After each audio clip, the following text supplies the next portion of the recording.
Joining us right now on the phone is the man who exposed the Bigfoot hoax, Steve Kulls, private investigator and executive director of SquatchDetective.com. The numbers of sightings, even if you take 99% of them and put them in the trash can, you turn around, you still have that 1% that can't be explained.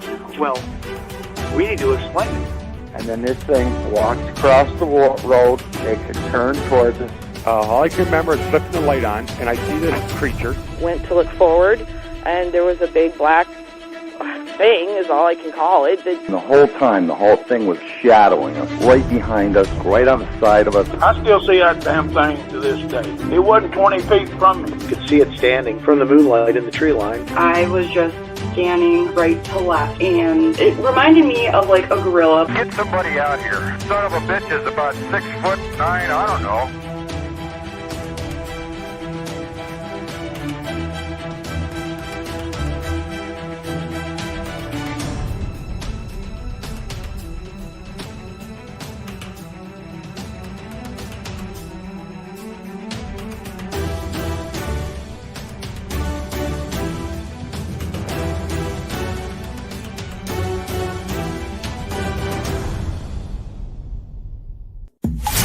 Welcome to Squatch-D TV, exploring the Bigfoot mystery each week with your hosts, veteran researcher, author, and TV personality, the Squatch Detective, Steve Kulls, and from the Bigfoot Research Project of Kentucky, Chris Bennett. Sit back and buckle up as we bring you guests from around North America discussing the Bigfoot phenomena, but not without a few laughs too. Here are your hosts, Steve and Chris.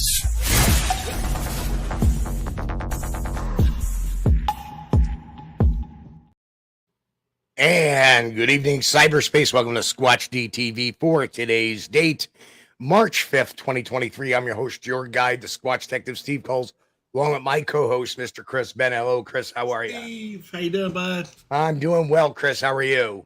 We're doing good, man. We're trying to dig out from the storm damage once again. We didn't get any snow here in Kentucky, but we got a lot of wind, man. If I had me a windmill put up, I guess I could have got 2 or 3 months worth of electric bill credits there, but sure is. Did you finally get dug out from the snow up there? Yeah, that was actually is pretty quick. You know, us New Yorkers, you know, it snows like that, we're on it, yeah. And before you know it, it is gone. In fact, you know, typical New York weather, it snowed like a banshee, yeah. And then all of a sudden, you know, after the snowstorm, I got to be like 40 degrees and it started melting immediately. Well, you guys could get a couple of feet of snow up there and they just put chains on the school buses. Around here, if we get 1 inch of snow, it's, you know, shuts down the county. Yeah, it shuts down the county, everything. So anyway, we got quite the crew on with us. Guys, how are you doing tonight? We got Tom and Norma and Bob. Hi, guys. How you all doing tonight? Hey, Steve. Hey, Chris. Good to see you guys. And what we're going to do is let's do our weekly roll call here. First in the door is Ammon, Chris, Uncle Bones 2, Low Rider, Paul Dagley, and Angel Nolan, B. Lynn, B. Grasshopper. Joe Dryden. Hey, Jay Fritz, John McSomething. It says, "Let's go Red Sox." Hey, Patrick Collins, Old Lady in the Woods. Kevin Harder, Eyes in the Woods. Sandra Piper, Don Fuller. Now we got to go through our selective looking here. Arthur Watch, hello, Arthur. Arthur, yeah, the chat is jumping. Hey guys, yep, sure is. Sasquatch Wizard Adirondacks. Hello. Jen is here. I think we said Angel Nolan's here. Finding the Trackway. Did I catch his last comments? I'm not sure. Going down. Charlie Wonton in the house. Charlie? It's like an hour. Okay. Leon, Bigfoot Okanagan. Hi, Leon. Good to Brent see you. from the Tall Ones is here as well. Brent, good to see you. Aaron Mollenkoff. Hello, Aaron. Good to see you, sir. Welcome. Raptor Crazy in the house. Raptor. Oh, it just flashed. I think that's everybody. I think that's everybody. Pine Okay. Island Research. Yeah. Oh, Jeff's here. Pine Island Research. Yeah, Jeff. Okay, I think we got them all just about. And If you not, missed it, it's not because we don't love you, because we sure do. This chat room is really jumping. now, I did not see the show with Brent and Nikki tonight over at Harry Manhood Hoaxes and Harry Manhood Winks and Hoaxes. My guess is, DM Zabo just snuck in. I guess they didn't. I'm sure that Brent probably talked about Igor Burtsev and the driving Bigfoot. Yes, Chris, I'm not lying to you. He's got pictures of a Bigfoot driving a car and driving a tractor. No. First, it's phoning them. Now they're driving. Well, I figured, once they figured out how to use the telephone, okay, now they're going to be able to get on YouTube and watch all these videos. And sure enough, now they're driving tractors and cars. Well, I'll be putting I have to, of course, put a video on that this week at some point in time. Please. And, and my, my take on it. Anyway. So one on the phone call too, please. If I could put in a request, I'd like to see one done on the telephone call from Bigfoot. Here, you know what? Bigfoot's calling you right now, Chris. Hang on. Hang on. Let's get to the special line here. I think Bigfoot is calling. Hang on. Hello, Chris. Are you there? Yes. This is really you. Oh. It is. And I kind of miss, tree knocking to you. Okay. Haven't seen you out there in a bit. Yeah. Well, I'm going to get out there tomorrow, buddy. I'll be looking for you. And so make yourself available, okay? And you know what? They burned out my forest. Oh, man. Oh, sorry, I had to do that. Silly. Anyway, Don says they are taking up arms, Steve. We are all in trouble. Yeah, well, that would be bad. I wonder how many people actually believe that, that's a real, and I'm sure there's going to be some people on Facebook going, oh, that's real. See, Bigfoot can drive. The forest people can drive. They're going to drive all over the place. So you watch. Well, that's not really that believable to me. Where's Joe? Where's Joe? Yeah, Uber calling. Yeah, next thing you know, you call an Uber and Bigfoot pulls up.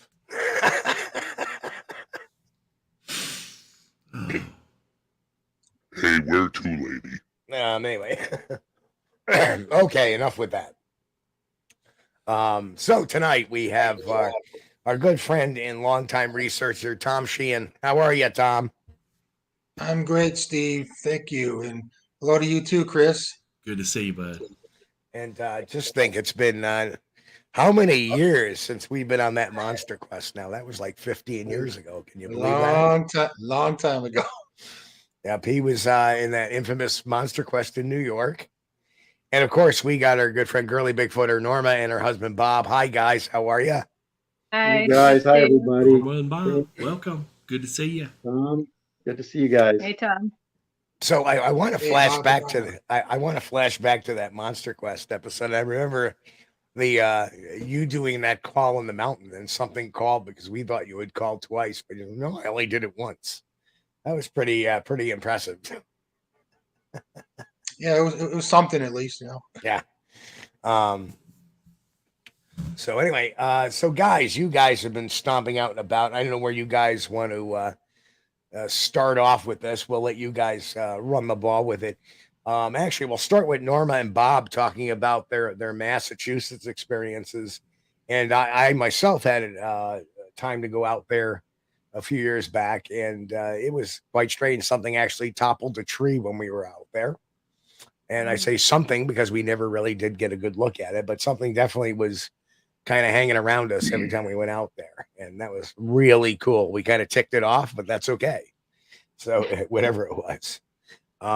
That's what We're used to ticking it off, actually. So, guys, let's talk a little bit about the Massachusetts area, and then we'll get into the whole Connecticut thing. So, Massachusetts, we have been doing for what, 16 years. We had a friend who had a friend, and they had a sighting at their house. It was actually a peeping Bigfoot looking in the window. So that's what got us to that area. The area has been just pretty amazing. As you know, Steve, you've been there, you know what some of the things happen.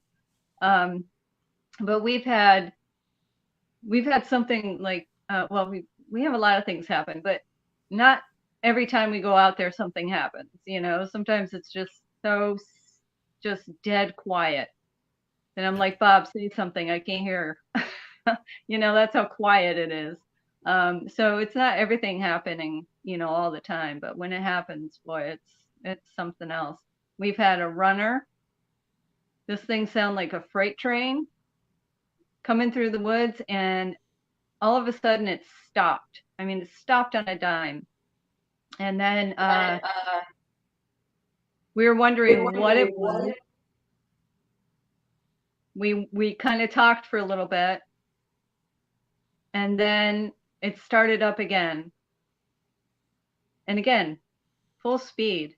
And it was coming toward us, so it was coming closer to us. And one of our friends in the back seat that must have been Fred. It was Fred. That must have been Fred, because he talked about that for weeks. Yes, it was incredible.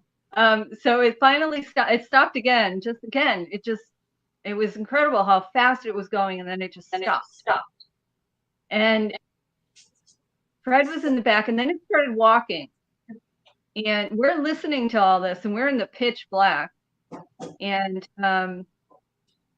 it started walking, and it obviously sounded bipedal, and we couldn't tell, you know, because our listening device is omnidirectional, so it's hard to really. Sometimes it's really hard to, you know, kind of hone in on things, and other times it's easier.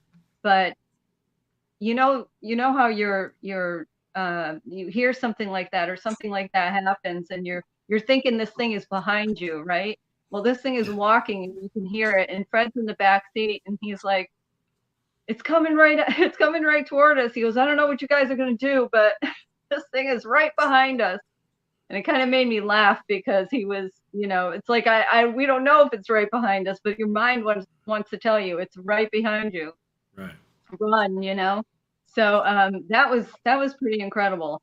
And we've had other things like that, you know, kind of happen too. We were out there. We've had so many. We've been researching there for a very long time. And we got bluff charged that time. Yeah, we got bluff charged one night. That was pretty crazy. We got the action. Yes. So yeah. Oh. So we were sitting there one night, and we could. Don't be afraid, Bob. Speak right up. Right, yeah, well, I don't want to double. I don't want to talk over. I do it all the time. I'm used to it. Yes, he does. No, so we were sitting there again in the dark, and I had one of the listening devices out on my side, and he had one out on his side. I could hear something subtle, you know, kind of coming through the leaves, and let me tell you, it was subtle. And I kept asking Bob, can you hear that? And he's like, no. Every once in a while, I could hear something, you know, crackling, or a little twig breaking, and I'm thinking, all right, well, you know, it could be anything. And so I'm asking him if he can hear it, and he couldn't really hear it. And I said, well, yeah, like a few times I asked him, and I said, well, it must be on my side. I can hear it. And so we sat there for, how long? Like 20 minutes or so with this going on. And then all of a sudden, this thing comes charging at us. Yeah, it's like somebody throwing a light switch. It went from crackle to bulldozer through the woods, literally. And I mean, we started up the van. We had the lights on. We were ready to go at that point. Well, we put the lights on, and Bob, actually, we have this high-powered flashlight, you know, and he just threw it at me. He's like, look out there, see what it is, you know? And so I'm trying to grab the flashlight and looking to see where it's coming from. And it's when he turned on the headlights, it just stopped. And I had my flashlight, my beam out there, and I went from side to side, and I right 30 feet from us in this where there were like two trees kind of split up the middle. Yeah. And I could see eye shine over there. It was one eye in between the two trees, you know, in that little split. And I could see it, and it was like right there. And I'm like, oh, OMG, this thing's like right there. So Bob's like, well, what should we do? And it was close. It was really close. Yeah. It was really close. And didn't we hear a tree break before that? Yeah, about a half hour before that, we had a very large tree go down. You were talking about the tree over earlier, Steve. This big tree went over half hour prior to that, and I made a comment. I said, it sounded like something with an attitude. I'm going to take that big tree down. I'm like, if that thing comes running after us or at us, we're out of here. Yeah. And sure enough, a half hour later, my wish came true. Because the runner was before this, so we heard the runner coming through. And then he said, if anything comes running through the woods, we're out of here. And sure enough, this thing, you know, after that tree break, which was, or it wasn't even a tree break. I think it was a, you know, I don't know, would it fall or something? I don't know. It was loud, but it was a little ways away from us. And then this thing starts creeping up on us and just charged us. And it, like I said, it did stop, but, and then we left. All right. Now we had just been there for maybe 50 minutes. Now we don't go out until really late. So it's like what you said, Steve, you know, it's Squatch 30, you know, we don't go out until, you know, 12:30 when everything is settled down. And, man, I'll tell you, I was like, we've only been here an hour. It's still early. Right. And I wanted to go back, and he was like, there's no way we're going back. I'm like, come on, let's go back. Let's go back. And we had thrown like a glow stick out there or something. I was trying to convince him to go back. Let's go see if it picked up the glow stick. And he's like, no. I asked her what she wanted on her tombstone that night. Yeah, well, how do you want this obituary? Yeah, if you want to go back, you can go back. You can drop me and Jenna, which is our dog. You can drop me and Jenna off, and you can go back. What do you want on your tombstone? So we didn't end up going back. But flattened by Sasquatch. Yeah. that was pretty amazing. I always found it really weird that night we were out there, that actual it sounded like a tree coming down. Yeah. That's you know, we stopped and then we turned directly to our left, and it was right in front of us, you know, just in the woodline. And that was always strange. Like it was just paralleling us as we walked. And we could hear that going on. And then all of a sudden, well, now, unfortunately,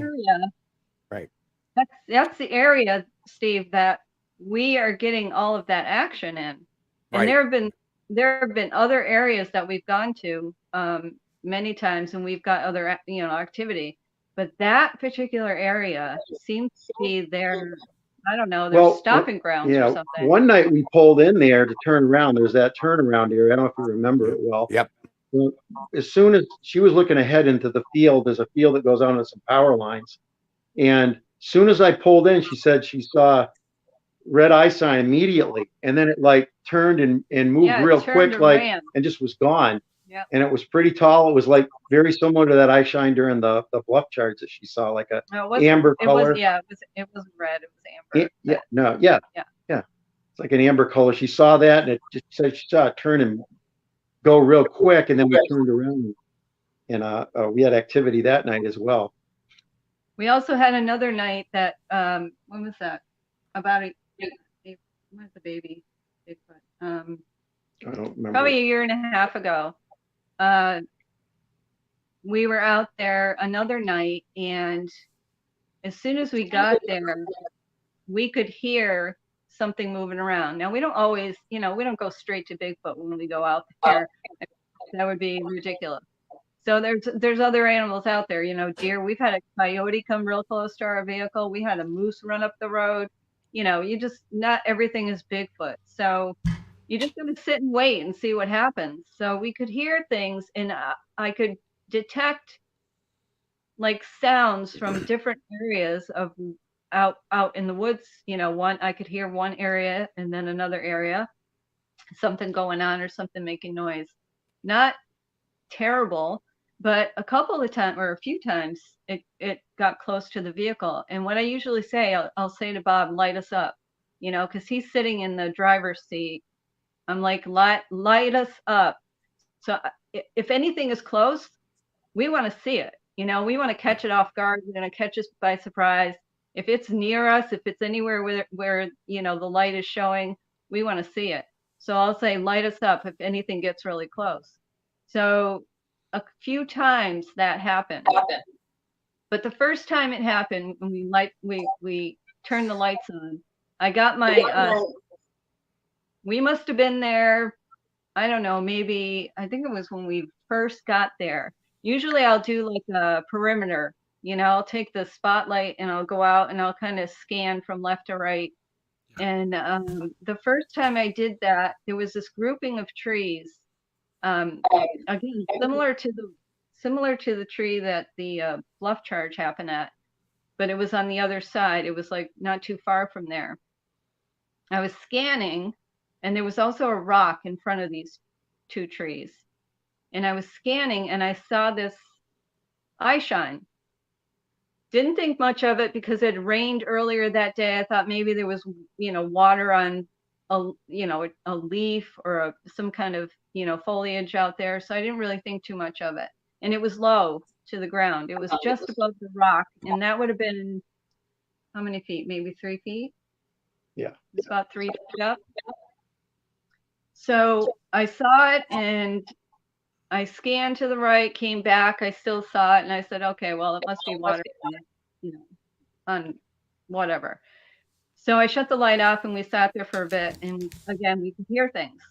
Then it got close. I said, light us up. I went again. It's about 15 minutes later.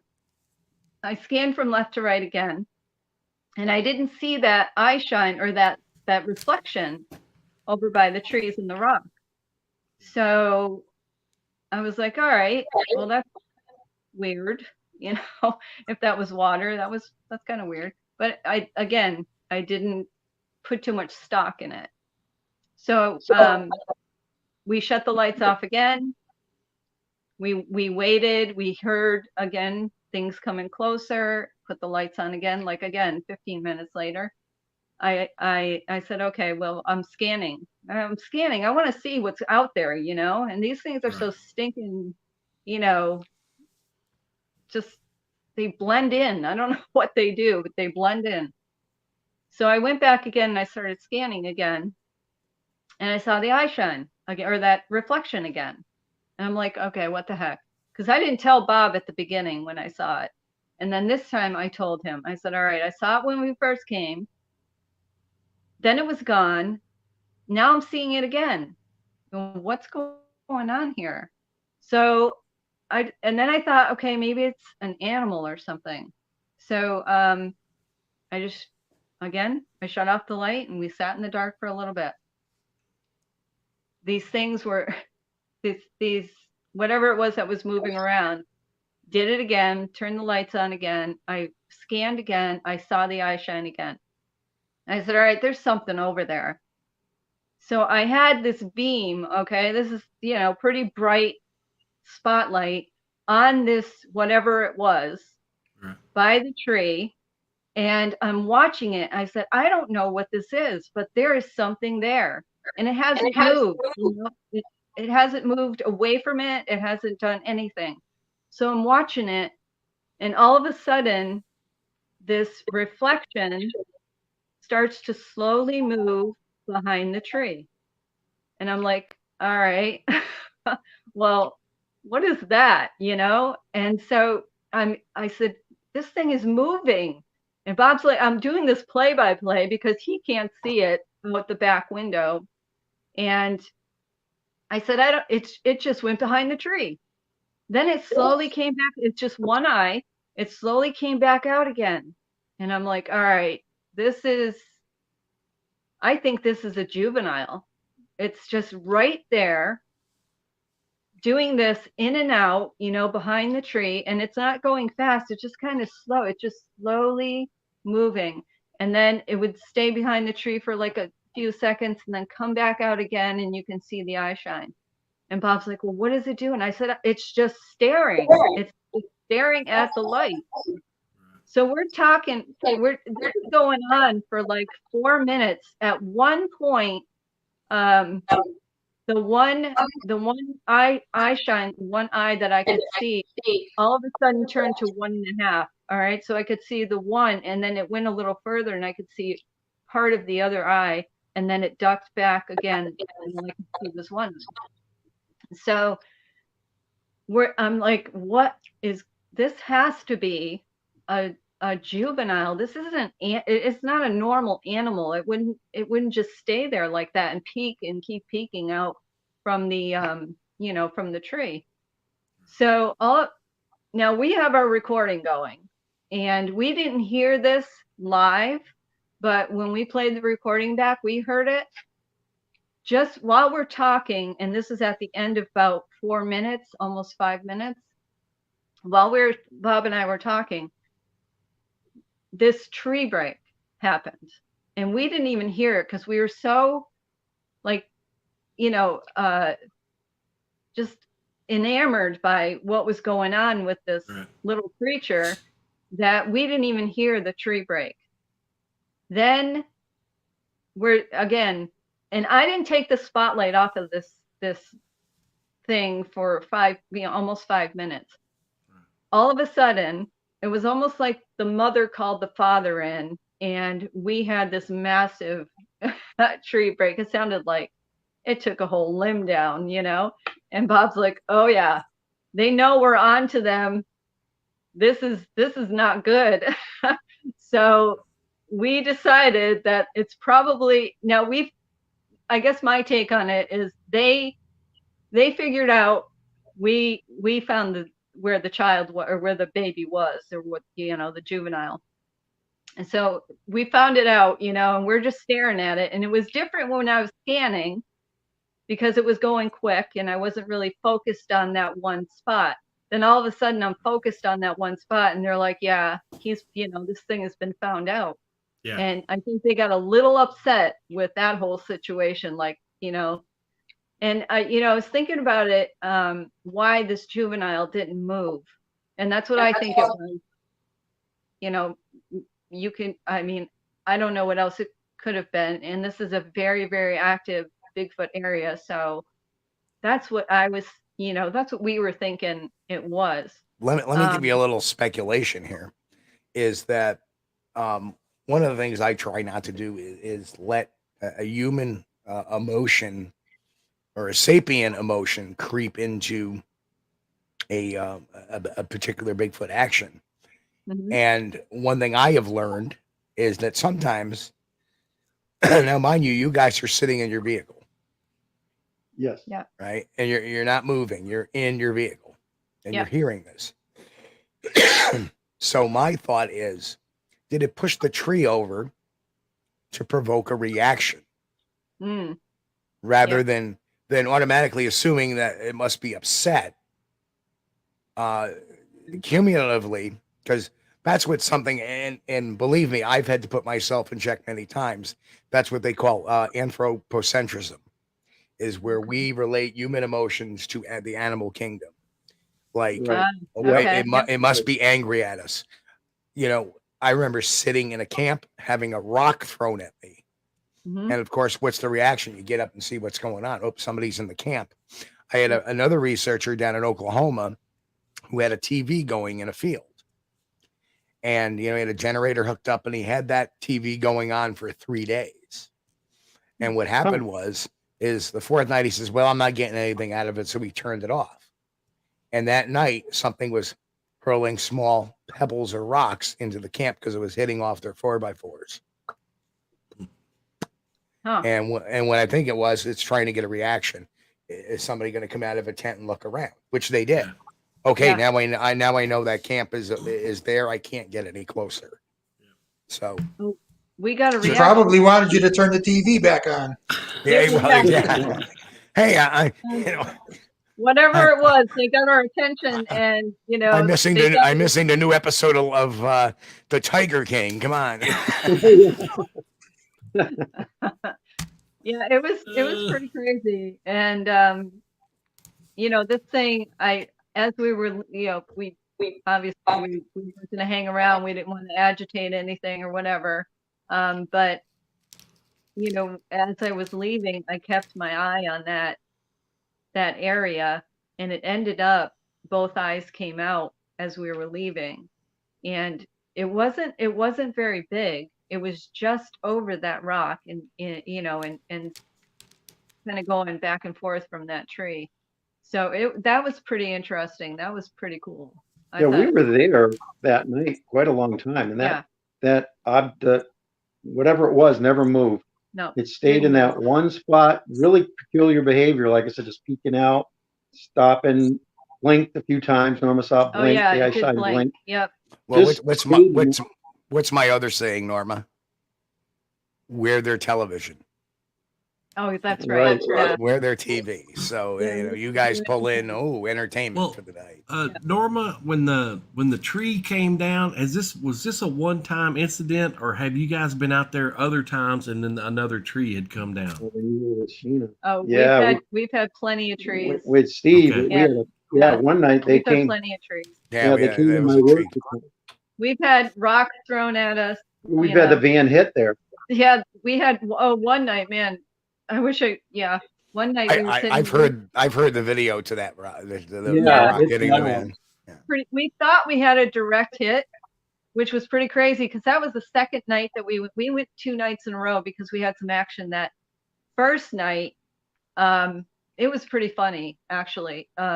This thing just kept throwing pebbles at us, and then by the end of the night, it just was it picked up everything like leaves and branches and stuff like that off the forest floor and just started throwing it. Yeah, it was kind of it was toying with us. It was comical. Yeah. But then so we went back the next night, and it sounded like the same MO which the other one was doing the night before. But this time it hit us pretty direct. Well, we thought was direct, and after we listened to the recording, we could hear it ricochet off the ground, off the road, and there's then a tire road there, like a it's kind of pavement, a crappy tire road. Yeah, but it hit and then bounced up and hit our. So we think it wasn't really intended. I think it was skimming it off the road, but it skimmed up. You can hear it just like off a pond. It went ping off the road, and then so it was sideways and lateral. It wasn't something falling from the trees, as it were. Right. And it was an acorn. This thing was definitely thrown. It was sideways.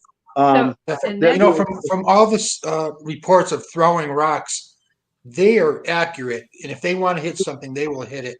Oh yeah. Well, they did. Yeah. They pinged it off the road and it hit. The odd thing that night. That was after. It was after we stayed there quite a bit. We had another friend with us this time, and we were sitting there a long time. We're talking 3-4 in the morning, and then suddenly Norma said she thought she saw it move from right to left across the road. We heard something, and I took the flashlight out again, and because after that first hit that we thought was direct, it then started throwing little pebbles, So we were kind of joking around saying, I think that first one was an oops. We didn't mean to, throw that hard.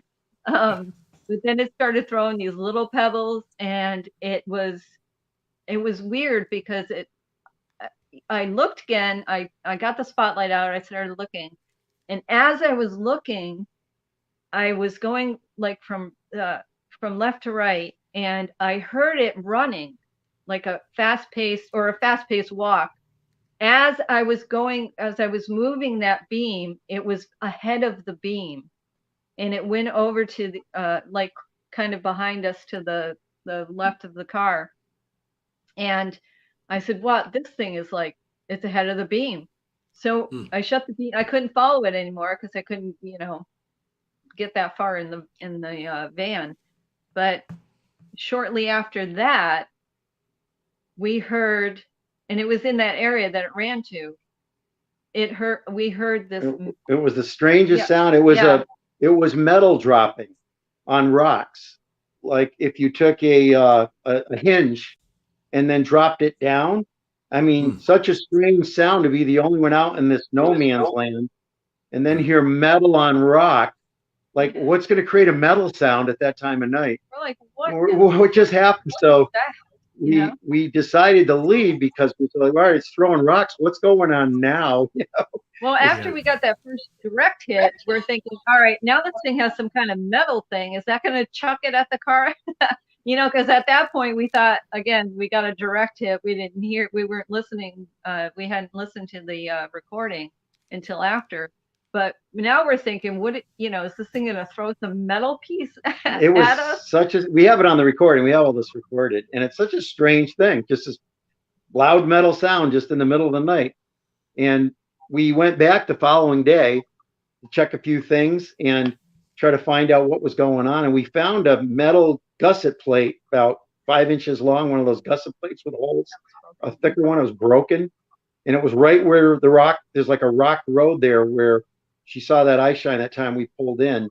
And we picked this plate up and dropped it on the rocks, and it duplicated the sound. It was right exactly. Not 100%, but it certainly seems like that could have been something it was carrying around. It found in the woods.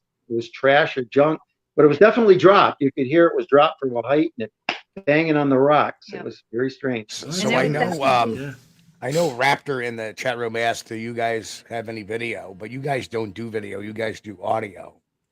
We do audio. Well, the odd thing is the night we had the bluff charge, we had just got a night vision camera like Tom's got that records, and she never took it out of the it was on her lap, I think. I was so fascinated by watching this, possible juvenile that it was like I didn't want to take the light off it. I wanted to see what was going to happen. I wanted to find out if it was, an animal or if it, at the beginning, that I didn't even think about taking out the binocular. And that has, it has video. So I could have recorded night vision video, I could have recorded it. And I was like, duh, that was a stupid rookie mistake. And I wasn't even a rookie. It does. You're so spellbound. It's kind of like it's not a reaction you'd normally do. It's like, all right, I got to find something to film here. You're just kind of taking it all in. You're just taking it all in and trying to figure the whole thing out. You're not thinking camera or film, Now, before we get over to Tom, because I want to talk to him for a bit too. Yep. What kind you do use what kind of recorder do you guys use? We have the H2. You have the H2. I have an H2N, which is right here. So very similar to this, except for it's silver, and it doesn't have a digital screen. The H2Ns, which is the new ones, have the screen. Yeah, we don't have the we don't have the digital, but it is, we have several. Tom, when he came out with us, we gave him one, and we also have enhancers. We have the amplifiers. So we plug the amplifiers into the H2s. And we can, we very sensitive. We can hear everything that goes on out there. Yeah, very, very good. Now, a couple of things too is, folks, that a little brief sidebar here is that last week I lost my microphone, my Yeti connection on it, which is one of the weak points of it is the connector. So for those that are thinking about getting a Blue Yeti, be advised, don't move them around too much, and they don't work too good on the L arm that's up, because it puts stress on the connector. So last week I actually did the show using my H2N Zoom. This was actually the mic for last week's show. And I actually tonight am using for the first time on the show a Zoom podcast microphone. This is all a Zoom product. So their audio quality is really good. It's really good. I just want to interject here. When we first started out doing research, the Bigfoot research, we've done basically everything. We've camped out, we've walked in the woods, we've done just about everything. We decided I think it was several years ago, we decided that we were going to try something different.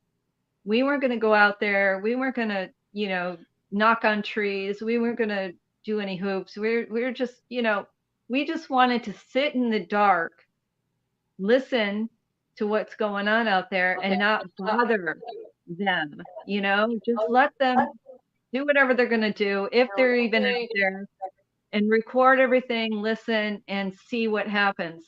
Wait for them to come to us, you know, basically. And let me tell you, it is so dark out there and so sometimes so quiet. It's deafening. I don't know what's going on here with the picture program here, but all of a sudden it defaulted to the Kinderhook Creature book. Got Bruce's book back up there. Wow, I'm having trouble. There we go. So I just wanted to say that because, again, we do get out of our car. We do, you know, we've done a lot of different research there. All right, you know, everything. Yeah. We've walked in the dark. I think that's a perfectly valid research method. I mean, you're using their curiosity against them.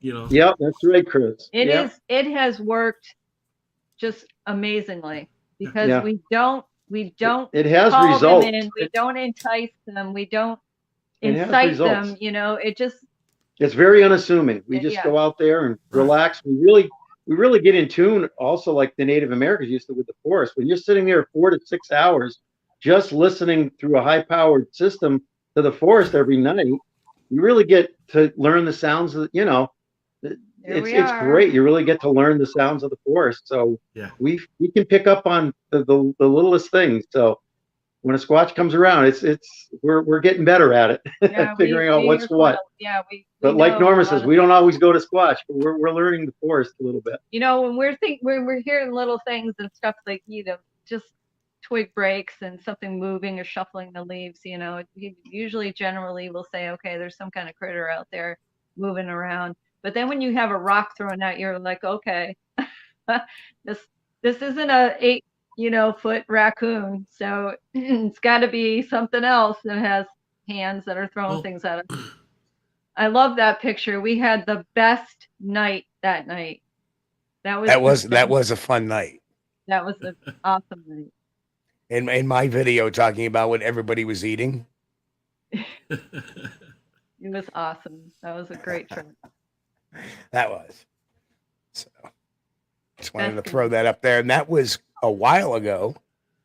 That was on the Gibson property. If I can get this thing to work, we'll be all happy. That was where was that? It wasn't. That was in Warren County, New York. Warren County. Okay. Which is on the west side of Lake George, going towards Speculator a bit. Mount Speculator, not quite there. But yeah, that was an interesting evening, and I don't know how much of that activity was based on the neighbors, because the neighbors were kind of playing some tricks on the residents who had a sighting long before the neighbors even knew, and you know, it was a solid visual sighting. A couple of them actually. One was hanging around their house for a bit. Yeah. Was seen out in the front yard, and when I mean yard, I mean it's a good couple 100 feet to the roadway, and it's growth.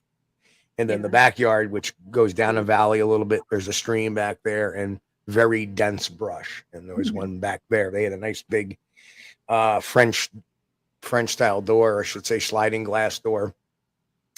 And they, one morning they were up there and one took off. So very Smedley Drew Wright says Bigfoot needs to drive to use the McDonald's drive-through. We're back to that again. Walmart, and hey, our buddy Chuck Adnolfi is in the chat as well. Said the Zoom H2 is a solid product. Hello, Chuck. Chuck. I love those things. They are Big Daddy. Yes, Big Daddy out there in New Hampshire now. Oh. So Well, I was wondering if you guys like do anything to announce your presence when you first arrive at your research area. No, Do you other like- than no. No, we Well, just, they know we're We there. think they know the sound. We think they know the sound. They're pretty good in the woods. We think they know the sound of the van. We think they know the site of the van. So I'm not sure if it's a family group, if it's a, there's scouts that come up sometimes. Something that I had been working on over the years, and I was kind of wondering if you guys would try it, it would tickle me. But when you first arrive there at your site, try opening up the door and then slamming the door shut.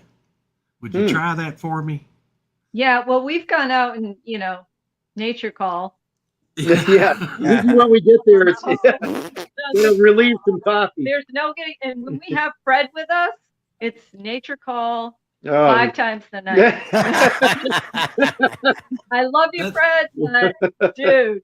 That's one of the theories that I have, that if you're near a vehicle and you slam the door on the vehicle, that they can hear that from a long ways off, and that curiosity kicks in. And they got to know, what was that? Yeah, Chris, here's another thing. We go out, especially when we're with Fred, he would come to our house and we'd all go together in our van. And OMG, sitting there with Bob and Fred, it's like a freaking comedy show. Okay, it is hysterical. So they know that we are there. Yeah, we're singing like we're making Squatch songs up out of regular songs. So being a musician could appreciate that. We are dying. Sasquatch in the night, exchanging tree knocks. That one's too light. Exactly. I'll try a big rock. Anyway, Fred is so funny because he's behind us and we're laughing because he comes up with the best stuff, and we're just back and forth, just hysterical. So we know, but we also have our H2s in. So anything that if one of us hears something, we stop. Yeah, but we stop. Yeah, that's Fred on Monster Drink. But we stop, and one of us will say, okay, I just heard something. So we'll stop and we'll listen.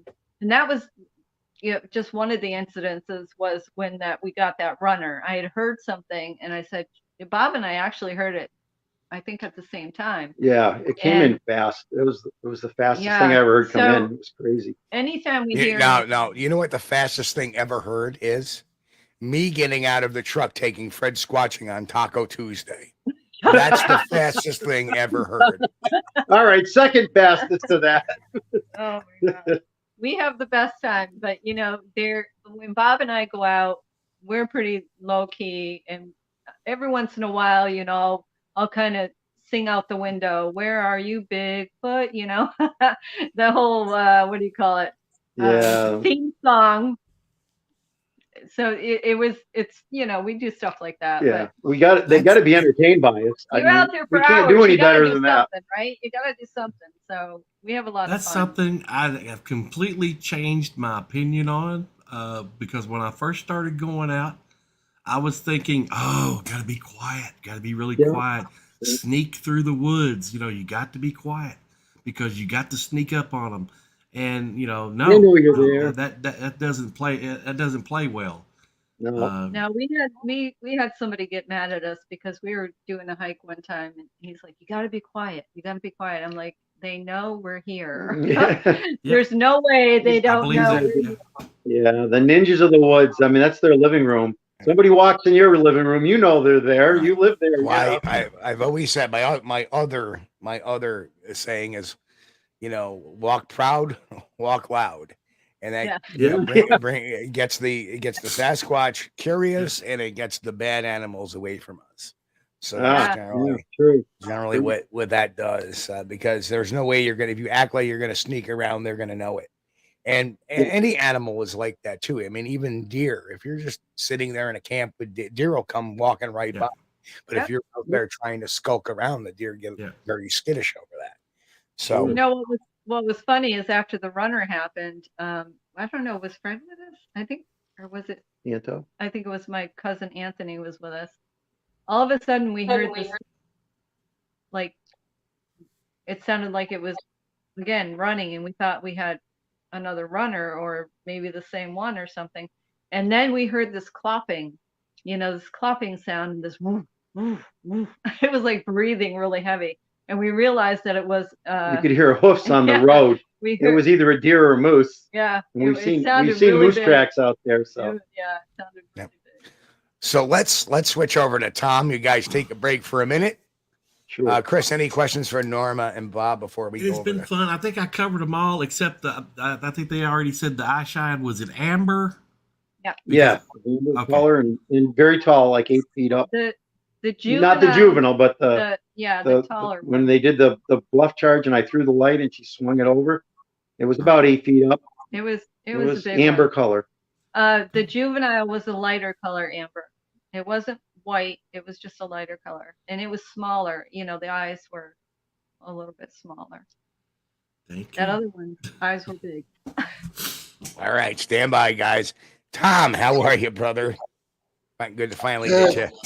And God, it's been a long time since that Monster Quest, and boy, what a fun time that was. That was quite the time. And I don't know if you ever recall this, but there was a scene where they were interviewing me sitting on a rock. And in the background, Dave McCullough is walking behind us. And I know it's Dave because I've seen a video of that. There's Dave getting his lawn chair. He's going to go get his chairs or something like that. And everybody for like years kept saying, is that a Bigfoot walking behind you? No, it's Dave. It's the middle of the day. There's people everywhere. Are you sure? Yes, I'm sure. I was there. Yeah, that was quite an episode there, literally and figuratively. But So anyway, I mean, have you seen that too out there? Like, is that? Oh yeah. You see it on YouTube. You read the comments. Oh, did you see it? There's something walking behind them. That's ridiculous. Whatever. So anyway, now you're talking about trees getting knocked over. Well, as it turns out, my very first experience is when I first really started getting active, which was around 2005, 2006. I'm trying to remember exactly when, but right around there. And that was back when I was still in Springfield, Mass. I was born and raised there. And I had done a lot of research on the Winstead Wild Man, Winstead, Connecticut, the Northwest Hills of Connecticut. And so I started researching the geography there and the different areas, and I found a couple of state forests. There's one there is called the People's State Forest. So I'll start checking that out. Let's drive down there, look around, see what there is. And one of these times I was down there, and if anyone's ever been there, but it's a long road into the forest. And then you get to a part where there's a pond on one side and water runs under the road, and you can keep going beyond that if it's not washed out. Well, it wasn't washed out at the time, so I was able to keep driving, and then it's a dead end at that point. And it's a good mile and a half into the woods at that point. So I was driving I think it was a Ford Escort, small 4-cylinder car. And I got out. I started looking around. I'm almost at the very dead end. There's just enough room to turn a car around, like a small cul-de-sac, and then drive back out of the forest. And I'm looking at the area, scoping out. This is the daytime, and I thought I heard some rustling in the woods to my left. And there's no wind blowing, so you hear anything, it's something moving. It's not the wind. So I start walking into that area, looking around. Okay, it's interesting. It's getting kind of swampy, and the dirt, the ground is not like solid. It's getting a little spongy. And as I was walking in there, I thought I saw an impression in that spongy, it's like loam, that black loamy type dirt. It was an impression. Hard to tell if it was a footprint or what, but it was pretty big. So I'm looking. Okay, now I'm looking for a trailway. Is there one in front of it? Is there one behind it? Is there a consistent trailway of these impressions? And as I'm walking closer to the swampy areas, get swamp, I hear more rustling up ahead of me. So okay, I go in that direction, and I'm looking, and then I'm new. I'm still new at this going out in the field. So maybe I can do like a tree knock or something. I look around. There's nothing. There's nothing at all. No tree. No branches. No rocks or anything. So I do this thing where you clap right in front of your mouth with your cupped hands, and it makes a very loud noise like this. So I do that 3 times, and within 3 seconds of me doing that, I hear bang, bang, bang on a tree just over the ridge in front of me, where the direction I was heading, the direction that I heard the rustling. And on the 3rd bang, you hear a tree falling over. And my heart just jumped up into my throat and my mouth, and like, what just happened? I'm freaking out, and I was okay. I stood there. I just stood there for like a good minute, maybe 2 minutes, just listening, thinking, okay, is whatever just did that and knocked over this huge tree going to come back for me? But nothing happened. So I finally started moving again. I worked my way up through the woods over this slight hill that was in front of me to where it was, and I see what fell over. It was a tree. It was a dead tree. It was at least 2 feet in diameter, maybe 2.5 feet. It was big, right? And it was exactly over the road that I drove in on, blocking my car in now. Oh, jeez. Okay, great. And now at this time, a huge thunderstorm is working its way towards me, and I'm looking around, and I see another impression in the ground right at the base of the tree, about the same. And it's about 14 inches long, these impressions. But like I said, no real detail like you're used to seeing a Bigfoot print with toes and all that, but the general shape of what you would call a Bigfoot. So now I'm thinking, okay. Let me clarify something going on in chat right now. The footprint Chuck is talking about is his own foot. When we did the Monster Quest, and you see that video on our intro of me casting a footprint for Monster Quest, that was actually Chuck's bare footprint. He was the biggest dude. He had this huge, big old foot. So he took his shoe off and made his best impression in the dirt he could. And I cast that for the show to recreate me casting the Fort Ann cast. So that's what that is. So Chuck, we gave Chuck that footprint to take on his own footprint. Chuck was our resident Bigfoot. And he says he still has it. So that's what I still have my footprint. And everybody's like, oh, what was the size of it? and Chuck said it's 15 triple E. Oh yeah, Chuck's got a foot on him. So anyway, sorry to interrupt, but I just wanted to clarify the funny story. Okay, no, that's fine. We're talking about footprints, and anyway, yeah. So this was approximately. I did attempt to make a cast. This was my first time doing it, and there was like no real detail because of the nature of the dirt, the spongy dirt it was in.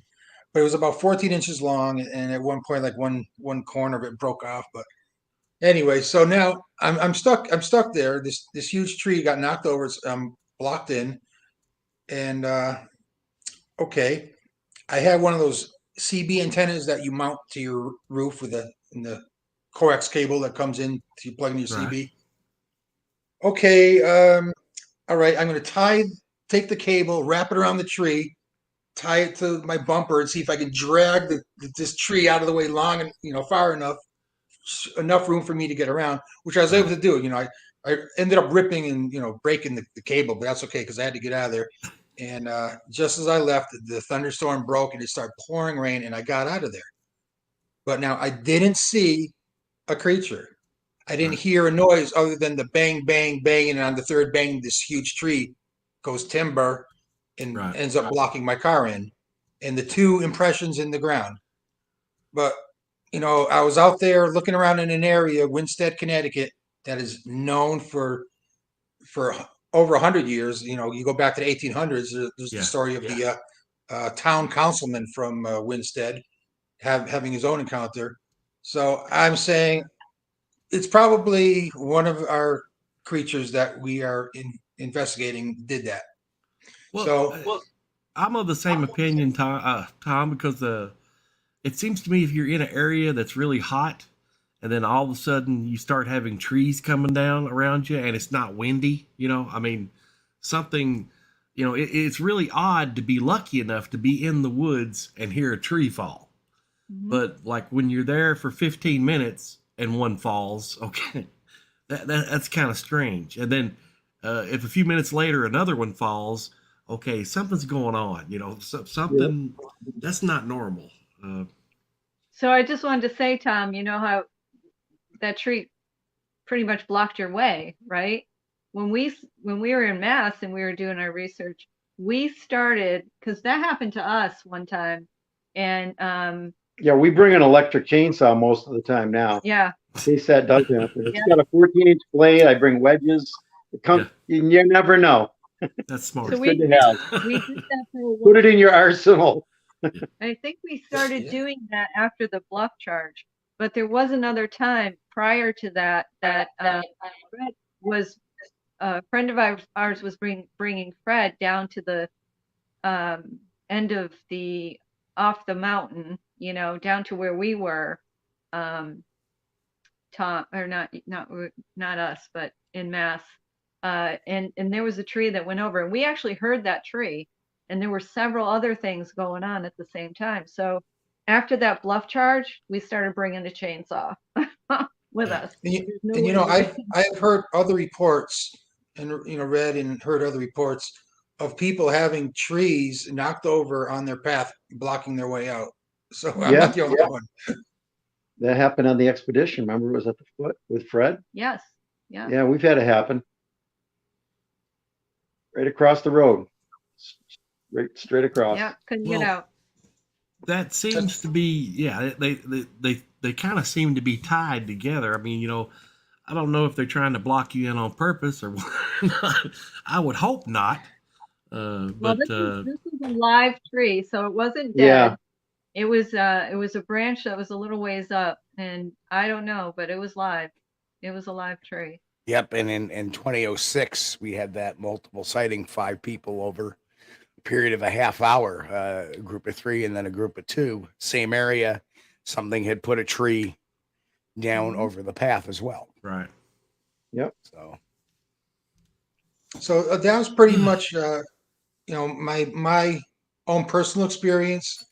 And then, of course, started doing the expeditions with Nesra, going out to Lake George and Whitehall area and Vermont. But I've kind of been retired since then, actually. And now I live in North Carolina on the Tennessee border. And that is like, if there's going to be Bigfoot anywhere, it's going to be there. I'm actually in the Pisgah National Forest, right across the line in Tennessee from the Cherokee National Forest. And it's a lot of forest out there, mountains and forest. That's what's out there. So while I was up in Connecticut recently, about, it was the end of December, I contacted Bob and Norma, said, hey, something piqued my curiosity about one of Norma's experiences on one of our expeditions. So I got back in contact with her, and she said, hey, would you like to come up and check out this place that we've been going to? I said, yeah, sure. So it was the first week of January, I drove up there. And we went out and we did the thing. She described what they do. They sit in the car with the listening devices and just relax and see what we can hear. And it was interesting. It was a fun experience. Very quiet. And the property we're on is actually private property, and the owner has a dog. And it was around 12 midnight to like 5 in the morning. And at one time, the dog barked for a few seconds, but that was other than that, it was perfectly quiet. We heard a duck quacking in the middle of the night. That was interesting. Hearing a duck go quack, quack, quack, quack, quack. Every now and then. Yeah, you're the duck quacking. That was it. I said, okay, well, that's cool. And it snowed. Oh yeah, the snowstorm. it snowed that night. So let's do it again. So 3 weeks later, I actually went back to North Carolina, but I came back and said, let's do it again. So we did it again. It was another Sunday night. This time, I did something different. I brought some raw bacon with me, and I set it out on a boulder a little bit down one of these logging roads. I set it out there, and let's go. We went back in the cars and sat and listened again. But this time, the owner's dog started barking, and he was barking and barking and barking, and it was like it didn't make sense. We were there just 3 weeks ago, and the dog barked just that one time. In fact, the first time we were there, I went out and I did, hey, I'm going to do a call. And what I do now, I do the whoops. If anyone's ever heard the Sierra sounds, and they got these whoops, they go, ooh, ooh. I did that 3 times, and the dog still didn't bark when I did that. And they were really loud, too. So this second time we're out there, the dogs are barking like crazy. I know he's got 2 dogs, but at least one of them was barking for quite a while. And then, in fact, it got to the point where let's just move down the road, because maybe they're barking at us. So we moved down the road. It was an angry bark too. It wasn't just dog was definitely barking at something. Wasn't barking at nothing. So then, let's go back. We went back to the original spot, and okay, the dog was not barking anymore. So we're sitting there now. It's getting like 3:30 in the morning, and you're sitting there with the earplugs in, listening with the Zoom, and you start nodding off, and I'm getting comfortable. I'm falling asleep, and then all of a sudden, you finally hear something besides the dog bark. It was bipedal footsteps walking in the woods, getting closer, and that woke me up real fast. I got in the walkie-talkie. I say bipedal footsteps. And Norma, what'd you say back to me? Well, I told you I heard them, obviously. I think you said you think those are bipedal. Yeah. And then as soon as you said that, they went from a walk to a run, and then they disappeared. So whatever was walking towards us turned and ran away, and then that was it. And then 2 minutes later, the dogs start barking again. Yep. The dogs were barking and barking, barking. Now it's like, okay, all this barking is going on, and it's really tough to do anything. All you're hearing is a dog bark. So it was getting to be like, what, 5 o'clock now, 5:30. Yeah, it's pretty much time to go. So, all right, let's go. So we start driving down the road to exit this big forest area we're in, and we're getting close to the exit to the next road. There's actually a house on the corner, but we stopped the vehicle so I could give them back their equipment. So I shut off the H2 and I gave them their walkie-talkie back. So the 3 of us are all out of the cars talking about the footsteps that we heard. It's like, wow, that was crazy. I think it was walking right up to us, whatever it was. And so as far as we're done, hey, we're done for the night. You know what? Hey, you know what? I'm going to do one of my whoops. Okay, I'll do one of my whoops. And to be honest, look, you do a whoop, a call, a whoop, a wood knock. Hey, you're going to hear something. 99% of the times you don't hear anything back. And if you do, you're expecting, hey, maybe we'll hear some call way out in the distance. Answer the call. So I do the whoop. One whoop. Whoop. Within 1 second of that whoop, something in the trees, not even 100 feet from us, lets out this. I can't even do it so high. And Steve, I said, you didn't want to show it, but can we talk about the clip? Yeah, go ahead. Yep. Okay. The closest I could think of is the Expedition Bigfoot when they were in Kentucky and they did that sound call, and Russ had he did the sound blast with the thing, and he had the parabolic mic, and that thing called, it went that high pitched. That is what we heard 100 feet from us. Yeah. But then That lasted for about 5 seconds. It trailed off, and then it switched into an owl going, woo-hoo, woo-hoo, woo-hoo. And then that stopped. A second after that stopped, a little bit down, maybe 100 feet away, a second, woo-hoo, woo-hoo, woo-hoo. That stops. And then a second after that, a third behind us now in the other direction goes, woo-hoo, woo-hoo, woo-hoo. All this happened, and we didn't have any recorders going. And I'm like, oh my God, I got the recorders. We jump in the car, I grab my phone. We turn them up. Okay, maybe we can get them to do it again. I do nothing. Nothing. No. It's like, oh my God, we would have had the most awesome recording if we had anything going just then. And I liken it to this. It's like if you went into the store and you grabbed the Mega Millions or Powerball slip and you fill it out and you got the winning numbers, but you don't buy the ticket. You just fill out the slip, but you never buy the ticket. That's what I equate that to. Yep. That we had this call right in front of us, 100 feet away, and we didn't have a recorder going. And I'm not talking about a monetary value. I'm talking about the value of adding stuff to the Bigfoot community for, research and knowledge. Is it like, oh my God? Well, Tom, I'm not even certain if you had your recorders going that you would have got anything, because we had recorders going with Scott and I was researching one night here in Kentucky. We had ours going, and then I had one in my pocket, but I didn't have it turned on because I was banging on a tree. And Scott had his on, and we got the weirdest bunch of monkey sounds you ever heard in your life. Now, I don't know if it was Bigfoot. It could have been a certain type of owl that's not native to this area. Could have been passing through, but it was a bunch of them. Chris, do you have barred owls out there? Yeah. So barred owls sound very primate-like when they mate. Yeah. Almost to the point where they'll and it can freak you out if you've never heard it before. Well, we thought we had recorded a bunch of that, because I looked at Scott and said, "Did you get that?" And he's like, "Man, my batteries are dead." Said, "These are brand new. I don't understand."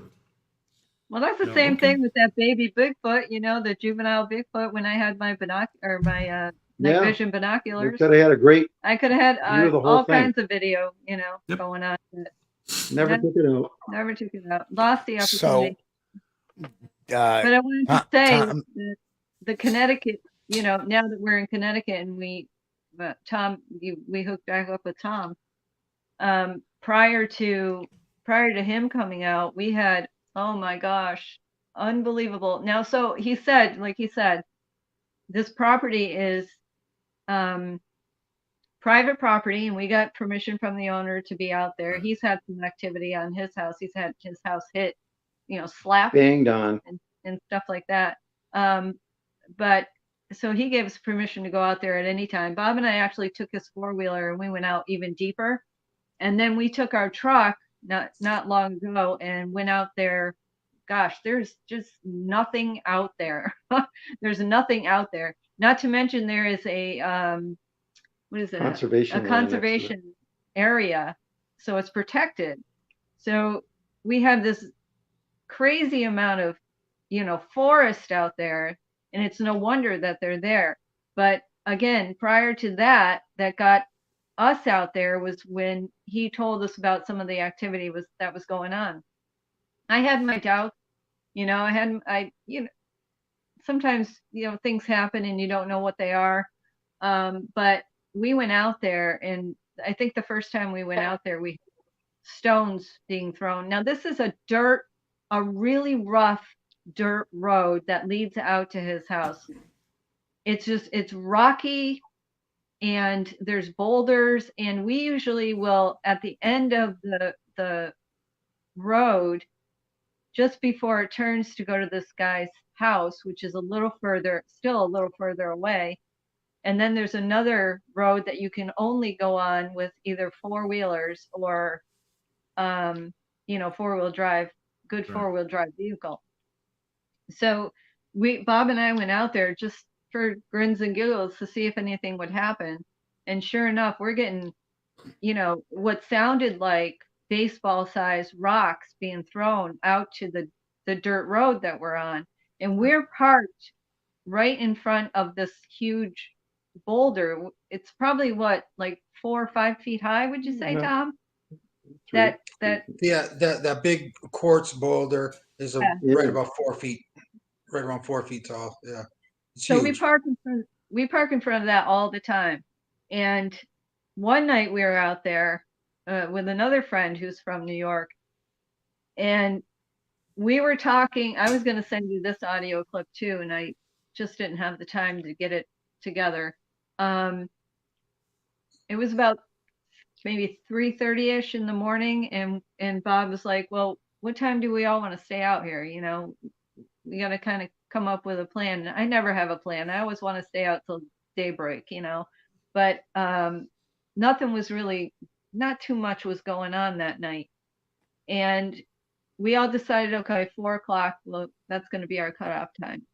And just before 4 o'clock, we're sitting there and we're kind of chatting, you know, just talking about the Bigfoot stuff. Right. All of a sudden, I don't know if you guys ever saw that movie, Princess Bride. Do you remember that? Yep. Okay. Do you know it? When Andre the Giant, he's off screen, you can't see him, and that other guy is standing in front of that boulder, and he throws, or that rock formation that he was standing in front of, and this rock just comes, you know, soaring through and hits that boulder. It was just like that. It was so loud. It hit the boulder that was behind us, and you could hear the shards falling on the dirt road. Talk about wake up. It was loud. I mean, it was loud. And there had to have been some force behind that, let me tell you, because that it was amazing. Yeah, we got to come up with that clip for you. Yeah, we'll send it to you at some crazy point. Loud. And guys, if that rock hit the back of your van, what would have happened? Oh, good point. It would have shattered. First of all, it would have dented it. It would have shattered the glass for sure. Yeah. No doubt. I think you're right, Tom. That's why I say they hit what they want to hit. If they wanted to hit your van, it would hit your van. It hit the rock right behind you.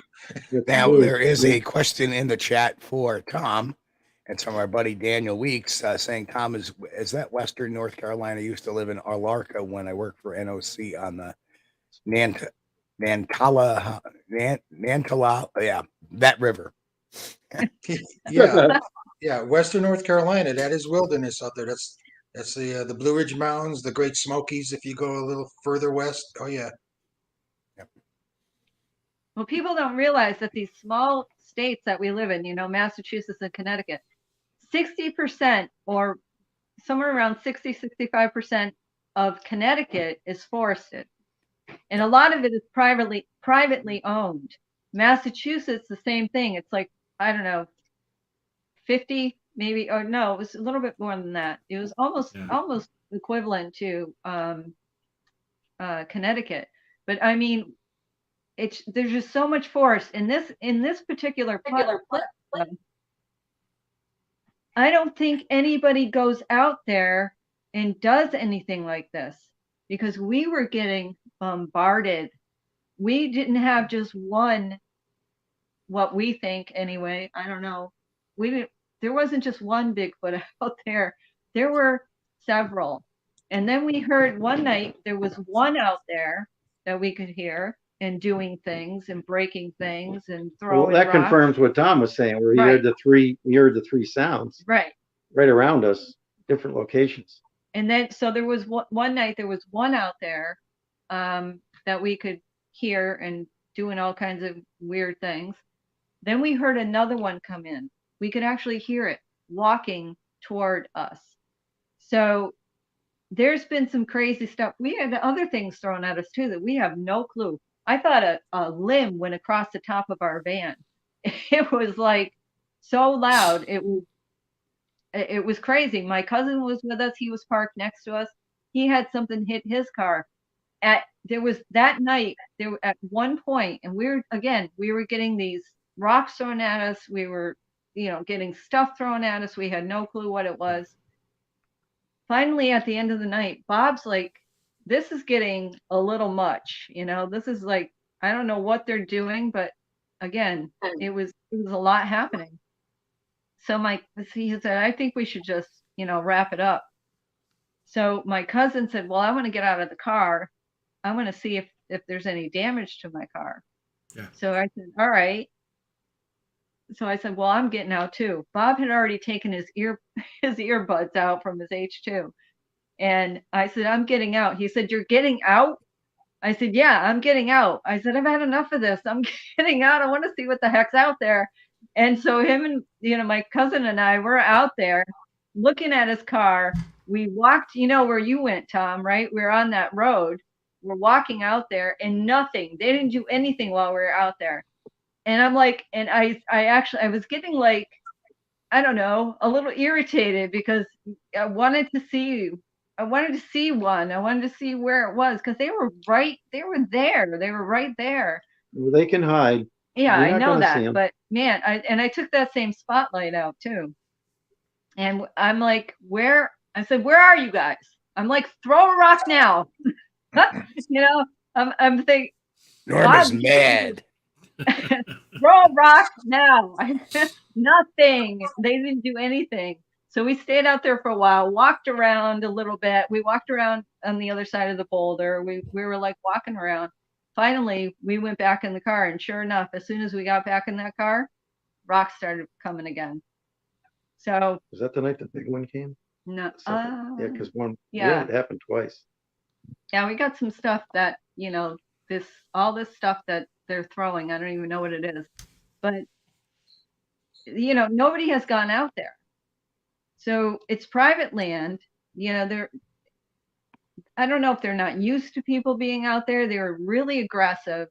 I guess in my opinion, they were pretty aggressive with that big boulder that, or that big rock that hit the boulder. Not to mention whatever that tree limb was sailing across somebody's roof. I don't know, but it's been pretty active. And then these sounds, the other night when we were hearing that, not the owl that he was talking about, that Tom was talking about, but another owl, I said to Bob, that's a pretty masculine owl. That sounds really deep and really, resonating, kind of a owl sound. And 400-pound owl. Yeah, it was pretty incredible. So I don't know if it was Bigfoot or not. I mean, who knows? So that's the kind of activity that's going on out there. And when Tom went out, I was hoping that the same activity was going to happen, but again, it was pretty cold. They're probably laughing at us for being out there. Well, Steve, January and February up in here. It's just December, January. It was that really cold snap that we were having. It's cold. It's very, very nasty out there during the wintertime. Yeah. Below zero in some points. And, this winter actually has been quite a mild one, actually. We've only had a cold snap for a few days at a time. And good God, I remember years where you would have like a couple of weeks of this Arctic frigid weather coming down where it was actually below zero. And I think the actual temperatures only dropped below zero because of the wind chill this year. So not too awful. Even the snowfall has been rather light despite having a late storm. Usually February spells the end. Of course, March comes in like a lion. Yeah. And that it did. Yep. So, well, we're hoping, we can't go out there, especially with the listening devices. We can't go out there if it's windy. We can't go out there if it's raining. We don't want to ruin our equipment.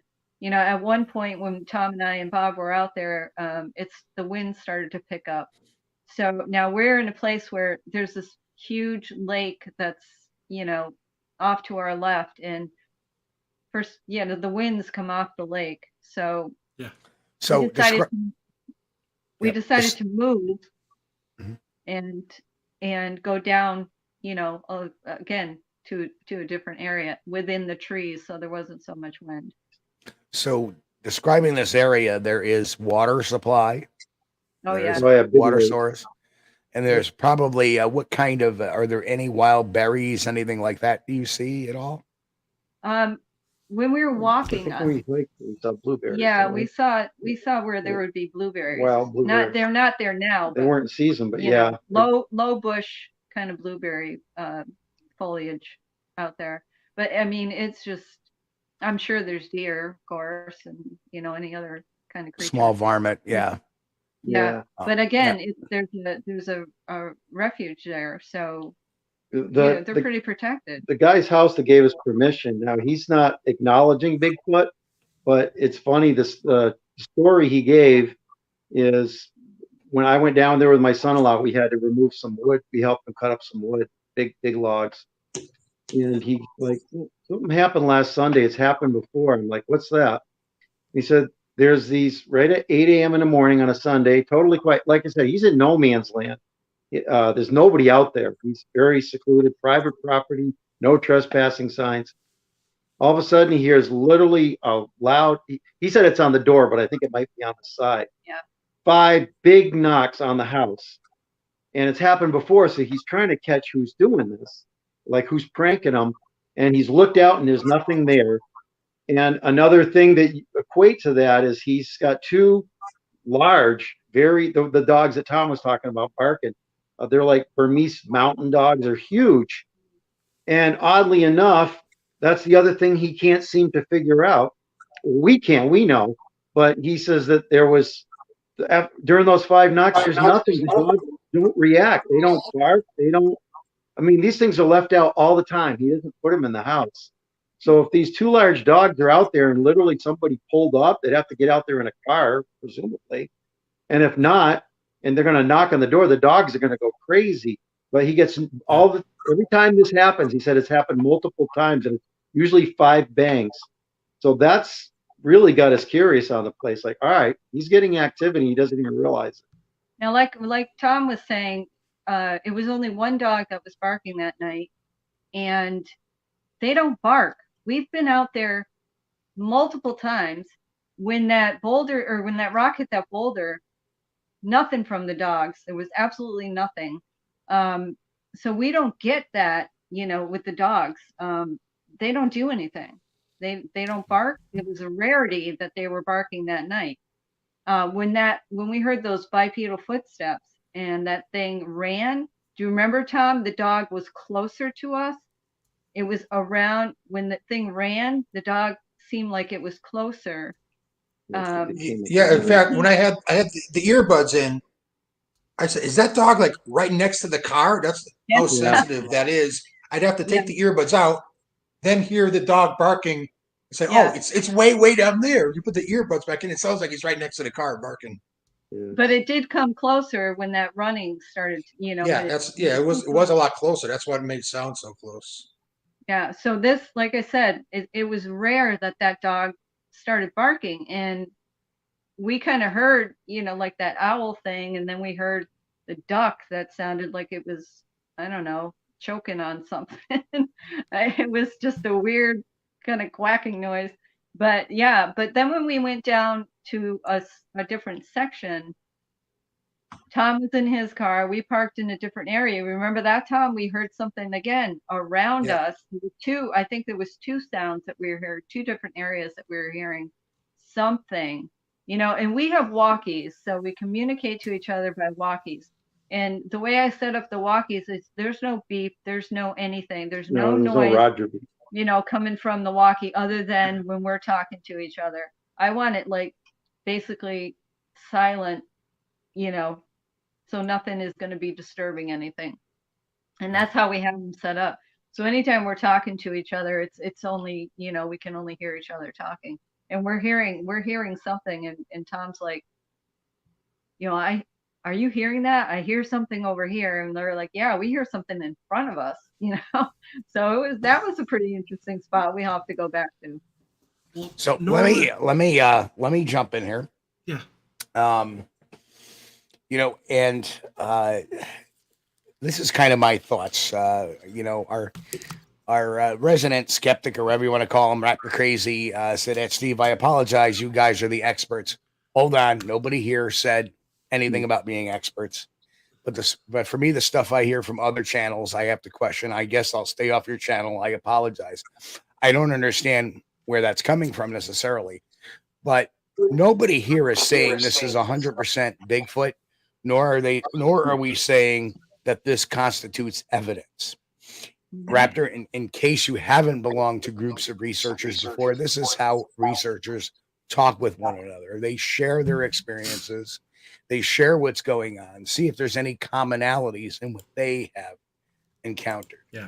Now, what I find it really strange is that you have similar activity going on in 3-4 separate states now: New York, Vermont, Connecticut, and Massachusetts. These is all similar behaviors and similar things going on.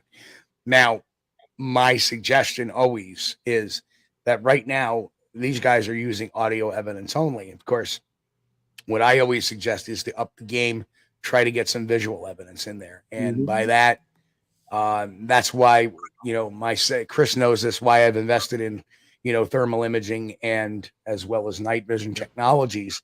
That way we kind of can parse a little bit better what is going on, what is causing this, and what is happening there. And then does that always work? No, not necessarily. I recall a time up on Lincoln Mountain, we got Mike Ann and I got an unsolicited tree knock. Boom. Wow. And then not 20 minutes later, something threw a rock at us. And that was all caught on the podcast itself, which in itself is kind of amazing. Now, the tree knocking, we all know that cold weather can make trees expand and contract, and they make that kind of sound sometimes when they do that. But, the time we were in Lincoln Mountain, the temperature was 48 degrees. So it was well too warm for a tree to do any of that nonsense. With no bark split. Right. A lot of their experiences they're explaining was above freezing. So it's not causing that expansion and contractions.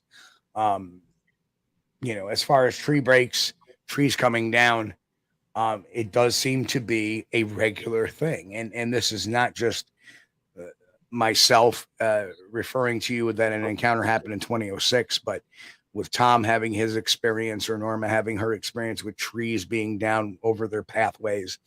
This seems to be a commonality to this mystery. This is not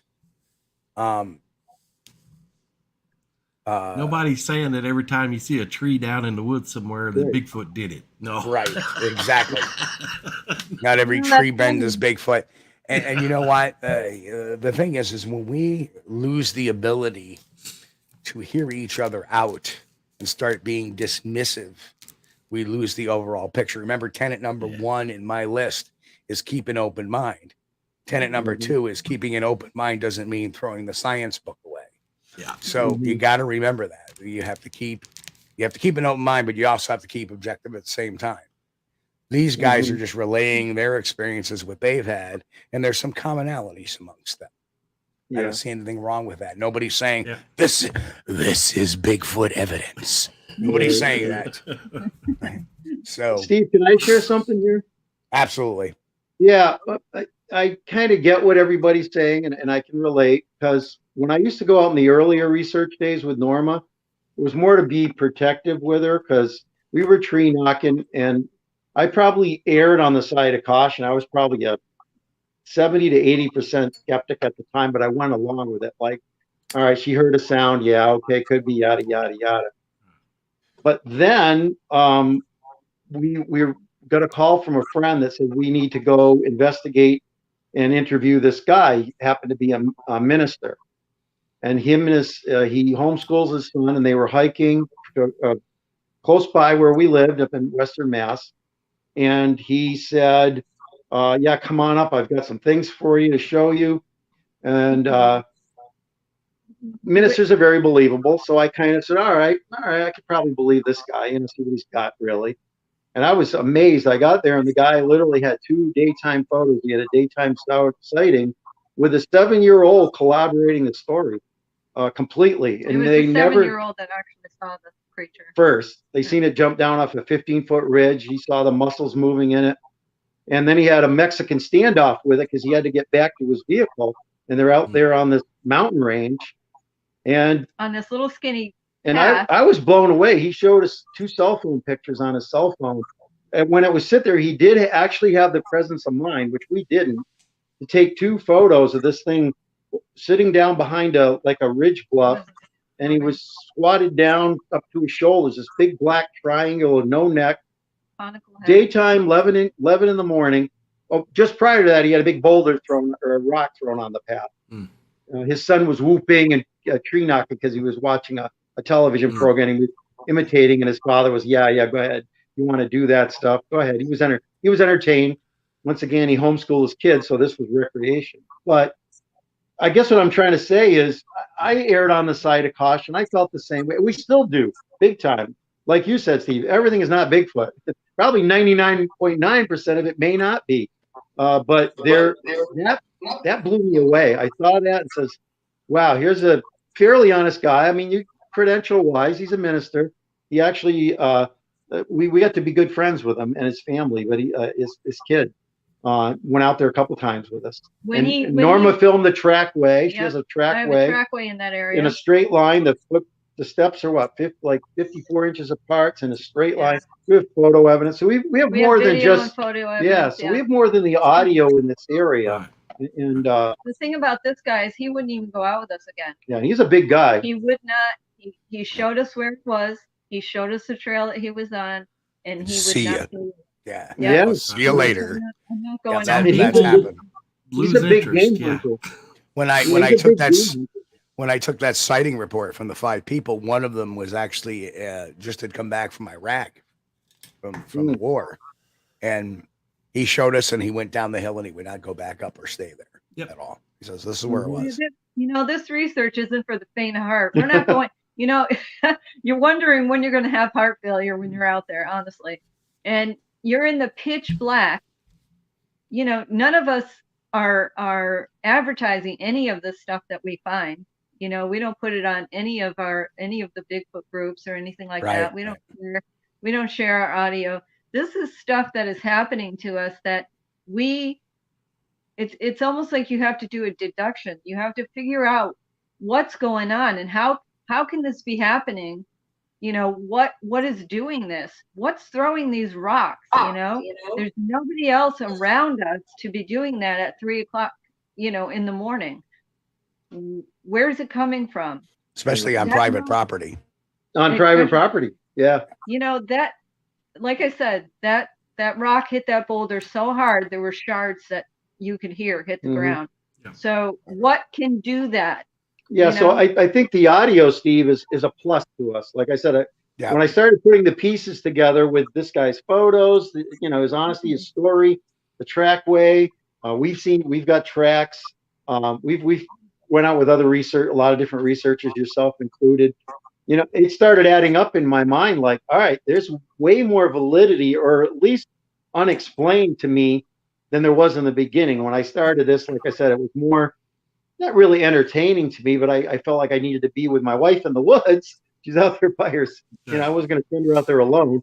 And then I made friends with other people, and like Fred, etc. It was fun. But I still had this doubt in my mind. Like, all right, this noise could have been maybe not.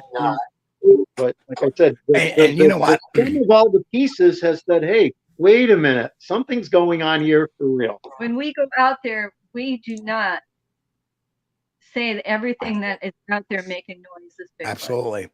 We absolutely. I know how many times you guys are out there, and I know how many times you guys have called me and said, "Oh, something happened last night." You may go 2 weeks, 3 weeks, and then all of a sudden, hey, we were out there and something happened.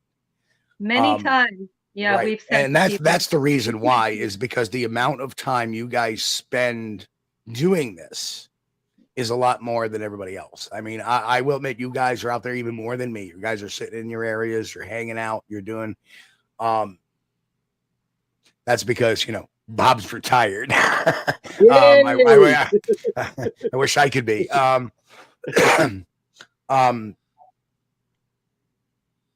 We go out there for weekends. But Raptor, I don't mind, and I know Raptor's still hanging out in the room. We don't mind that skepticism. We don't mind that at all. Don't think we do. Don't think. What we want to avoid is cynicism. We're not saying we're experts by any means necessary here. When we are talking amongst ourselves to the audience, to our researchers here on the panel tonight. We're colleagues, all right? Maybe if we talk to John Q. Public, like a couple of weeks ago or a week ago, I did the Viaport Expo. They look to us as the experts, because what is an expert? An expert doesn't mean you have a title. Expert doesn't mean you're a doctor. It means you have experience. EXP. Expert experience. EXPER. Experience is expert. Just like a plumber. Plumber goes to a plumbing convention. There's no experts. They're all plumbers. They're all colleagues. But who are you going to call if your pipes freeze or your pipes break? You call the expert a plumber. It's not a degree. It's a trade. Right. So that's what you kind of got to look at the word expert as. It's a frame of reference. And amongst ourselves and amongst out there to all the Bigfoot land, we are just colleagues in talking about our ideas. Now, some people have some great ideas. Some people have some not so great ideas, like Bigfoot driving a car, or the,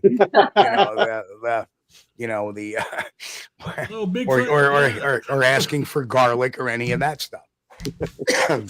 But these are serious researchers talking amongst ourselves about some of our experiences.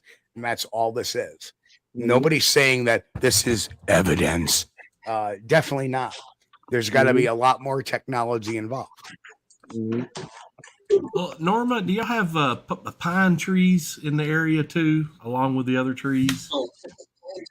There's some pine, there's birch, there's oak, there's all kind. It's all mixed, Okay.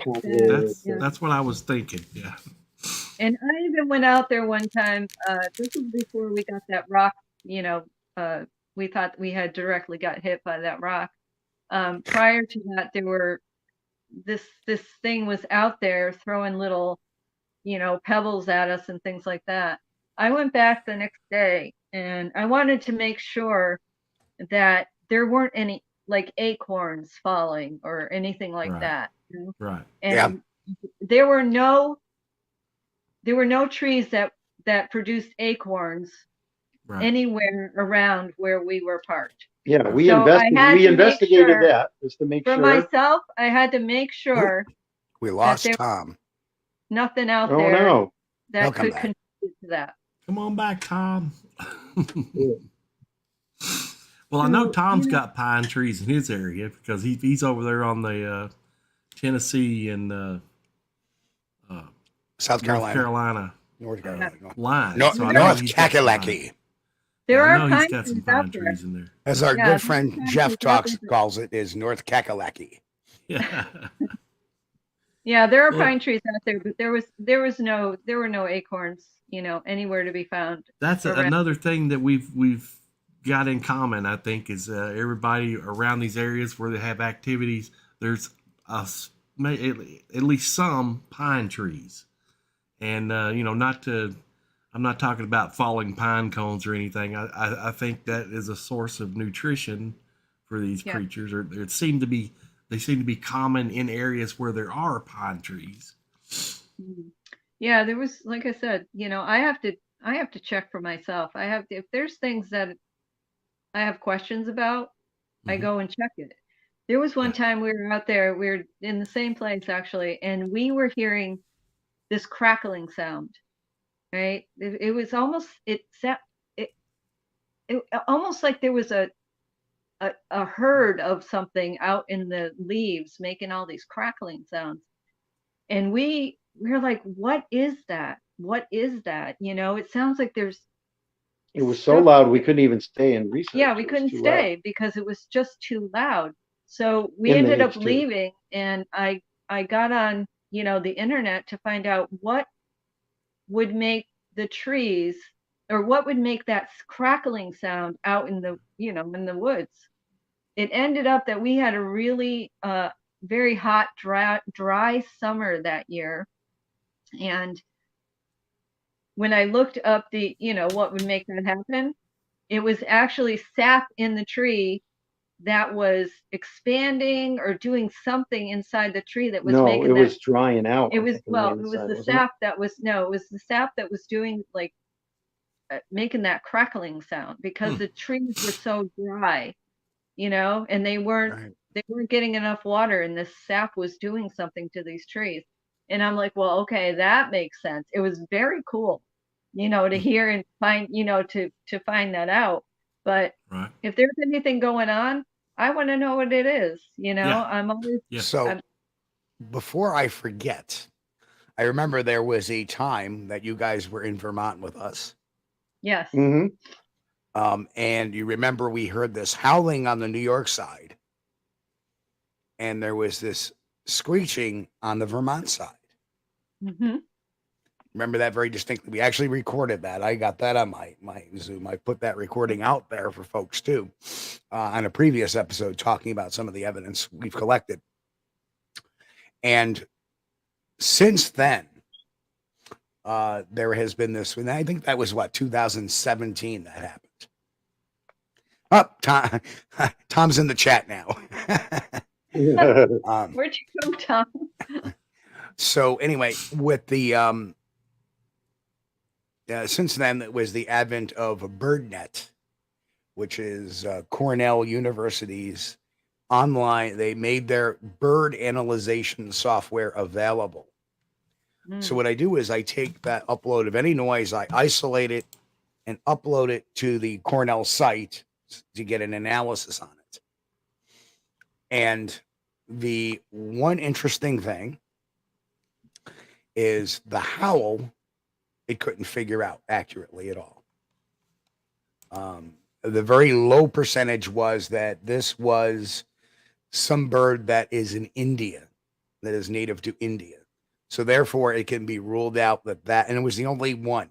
So we can rule out that howling was any type of bird that's known in North America. So that made it very, very interesting. The screeching we heard on the other side comes from the eastern screech owl, which is indigenous to Vermont. So that made sense. Yeah. But we still can't answer what that howl was. That whoa. Do you remember when we were out in New York another time when we camped out that night? Where we saw something, you had your thermal, or you had some kind of what was it? We were with Fred. We were with we were with Ted. We were with Steve. Right. And then we had Jim, Big Jim, who had his handheld FLIR. Yes, and that's where we got the one walking along the river. It was across from us. There was like a boulder, and it was in the brush. You remember when we were asleep? Oh, you did something to your Jeep. You remember that place that we went to? You went down the road, and you did something to your Jeep. I can't remember what it was. Something happened to your Jeep, but then we slept in that area, and then somebody came down the road. Remember that car or that truck was stuck? Do you Yes, remember vaguely. That? Yeah. That was Vermont. That was Vermont. That was one. Yeah, I think it was Vermont. But that was pretty interesting that we saw, and that was just right across from us. Right. We heard that kind of that sound on one side, and then a return sound, and it was almost like they were trying to contact each other or find each other. Right. And the sound that was coming from the Vermont side was the screech owl. Yeah. That was the howl. Yeah, that was the night. I ended up getting the. Remember, I had to drive all the way around because the Jeep. I almost flipped it. Yep. Yeah. Yep. But I kept it. That was a pretty interesting night. That was very interesting, and that area, even a couple of the locals turned around and they drove by and said, "Oh, you guys, usually it's pretty weird up at this farm," and and it's true. You go to the end of that road, this very windy dirt road filled with a lot of holes and gullies and water. You get to the end of it, there's a cornfield, and back in the 70s during the whole A-Bear Road flap, there was a sighting in that cornfield as well. Steve, I'll be right back in just a second. All right. Yeah, that was a pretty interesting night. So what are your guys' plans going forward? I see we're getting close to the end here. It's now 10:54. We're just going to do what we do, and we're going to bring out, we'll bring out that FLIR or night vision binoculars and try to, see what we can see. I've brought them out before. I've gone out and I've looked at, again, just like you said, you go out there, you try to find them, you try to see something, and I don't know, they just all of a sudden disappear. Whatever it is, it disappears, and you can't see it.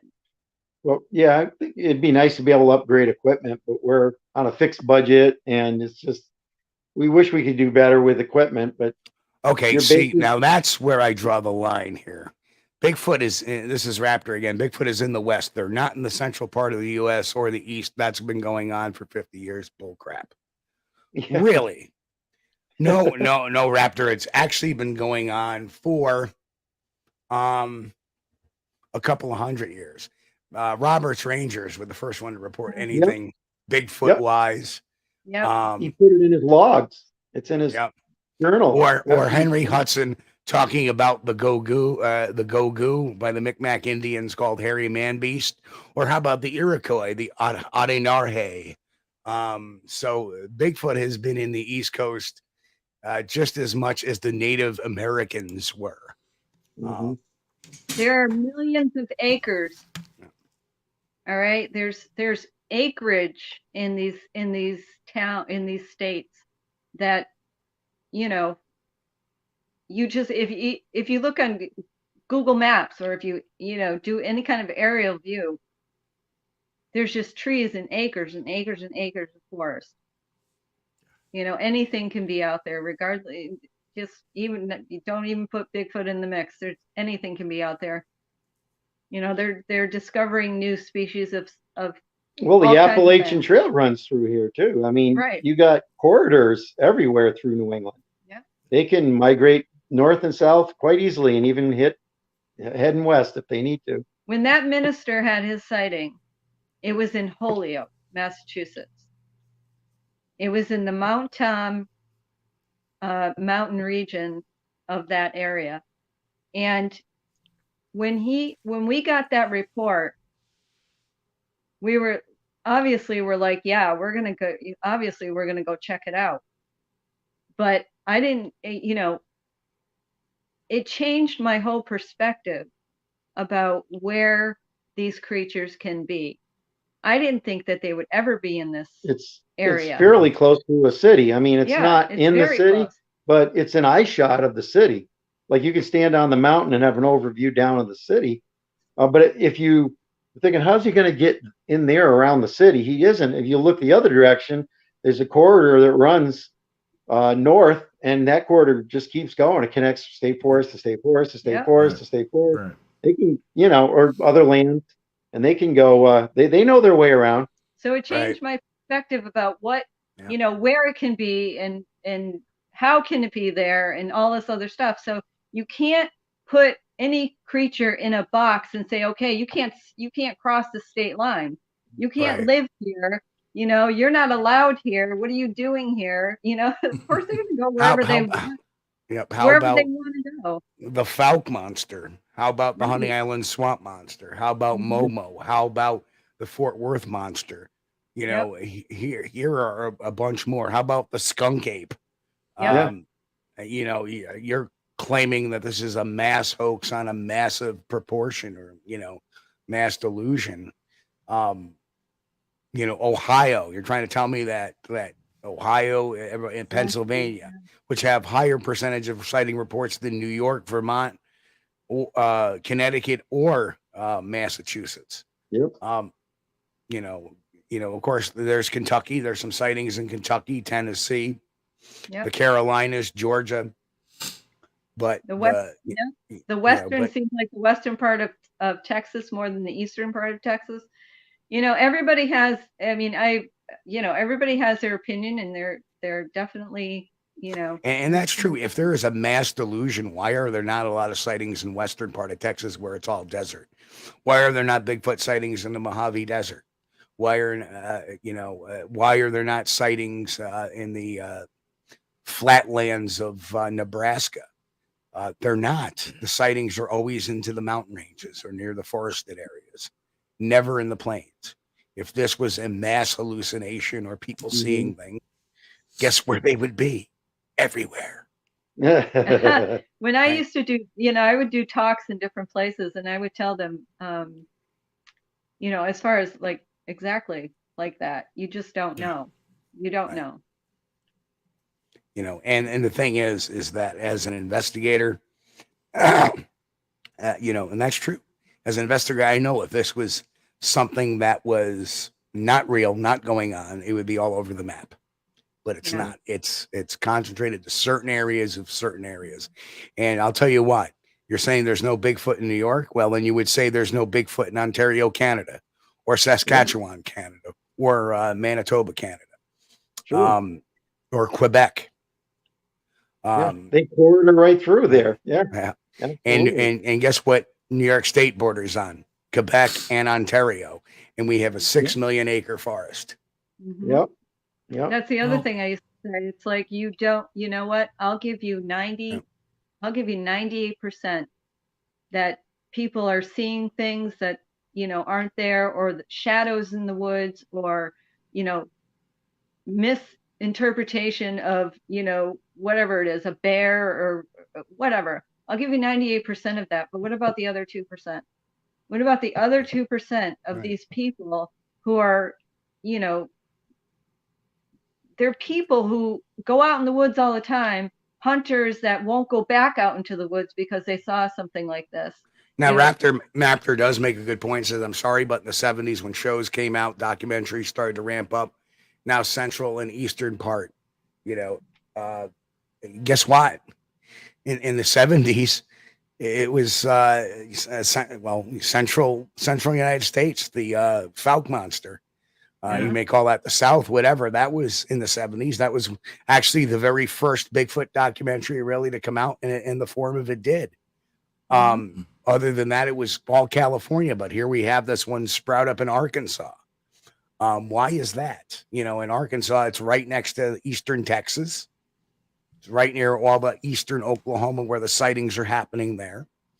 And like I said, sightings have been going on since the 40s, 50s, and 60s in New York. They just weren't talked about.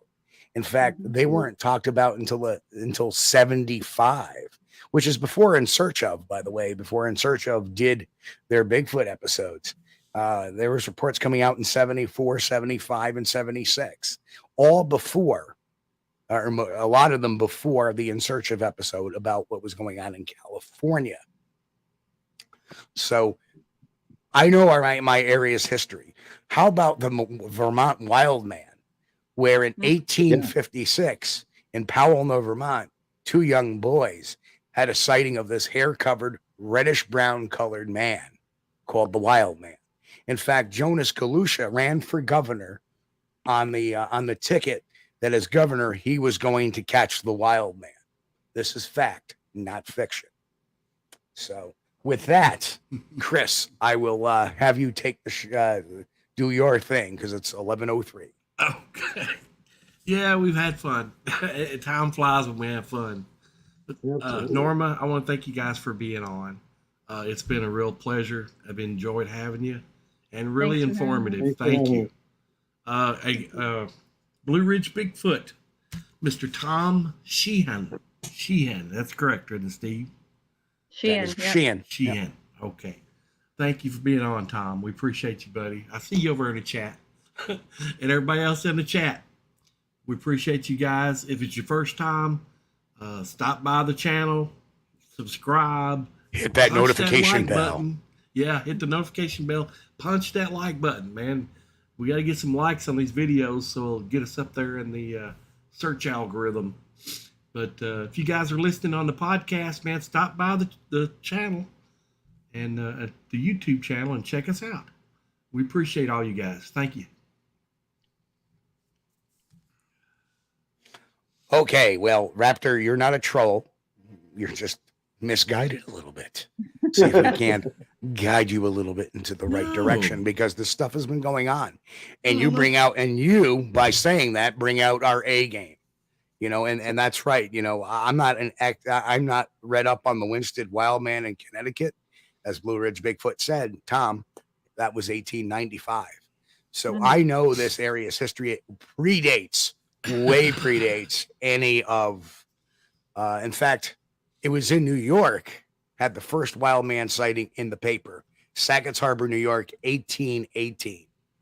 I think that's like a century and a half, almost 2 centuries before the first Bigfoot documentary. So anyway, we love you, Raptor, and you're not blocked, so I have no idea, unless you're cussing in it, which for some reason YouTube will pull them out. But anyway, we love you, Raptor. You may be wrong, but we love you. Okay, folks, I want to thank Norma, Bob, and Tom over there in chat. Guys, it was great. Tom, it was great seeing you, brother. It's been a while. Let's keep in touch. Norma and Bob, keep me posted, because I might want to take a trip out to good old Connecticut. Oh yeah, we see what's going on. Room here for you. Absolutely. You and your you bring your we'll bring the FLIR. We'll We'll bring the FLIR. We'll bring the drone. We'll bring some toys. Right. And, awesome. So anyway, folks, on behalf of everybody here, we want to thank you for showing up here and giving us a support. Remember, hit that like button. Guys, it's been a great time. I want to wish everybody a happy, healthy, safe week. And hey, let me get this going here. Just want to say, everybody, you know, keep the faith. You know, have a healthy, happy, safe week. God bless. Keep on squatching. We'll see you all next week right here on Squatch-D TV, Sunday night, 9 p.m. Eastern. Catch you all next week. Hey folks, you've been watching Squatch-D TV. Join us each week, Sunday night at 9 p.m. Eastern for the latest on the Bigfoot mystery. As always, we thank you for being our loyal viewers and encourage all to subscribe to our YouTube page at youtube.com/Steve Kulls. As always, have a great week. Stay safe. God bless. And keep on squatching.